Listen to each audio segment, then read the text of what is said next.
Max marche sur des œufs. Récapitulatif des pilotes qui ont été suspendus. Ah oui, Kevin l'année dernière, n'oublions pas. Kevin Magnussen en 2024, c'était le premier suspendu de l'histoire du permis à points. Parce qu'il n'y en avait pas eu avant lui, hein. En 2012, le permis à points n'existait pas en fait.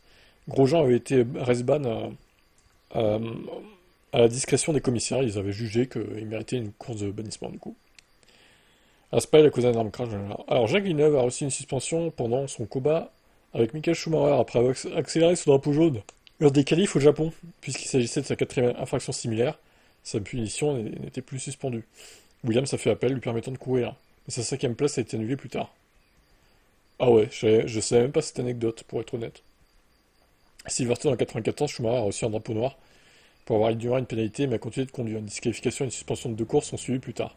Sa suspension a été invoquée plusieurs semaines plus tard, l'obligeant à manquer les courses Italie et Portugal. Eh bien, il a quand même gagné le titre au final, malgré la suspension, c'est incroyable. C'est dire la domination. Hakkinen a reçu une interdiction de courir cette année-là. D'abord, il a reçu une suspension conditionnelle après un accident à Silverstone, mais celle-ci a été immédiatement activée lorsqu'il a causé un carambolage à Hockenheim. Le pilote finlandais de McLaren a dû regarder la course suivante depuis les coulisses. Ah ouais, je savais même pas non plus Hakkinen du coup. J'en apprends tous les jours, hein. En même temps, à cette époque, je regardais pas la F1, pour être honnête, donc bon. 94 pour sa première saison avec Jordan, Irvine a été suspendu. Putain, mais en 94, il y a eu 3 suspensions, les gars. A été suspendu après un incident impliquant plusieurs voitures au Brésil.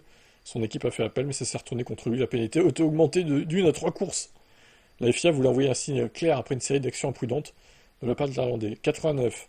Mansell a ignoré un drapeau noir historique après avoir fait marche arrière dans la voie des stands, ce qui n'est pas permis. Ensuite, il a percuté Senna, hors de la piste, dans une action téméraire. Lui valant une suspension et une amende de 50 000 dollars. Ouais, en plus 50 000 dollars à l'époque, c'est pas 50 000 dollars maintenant, hein.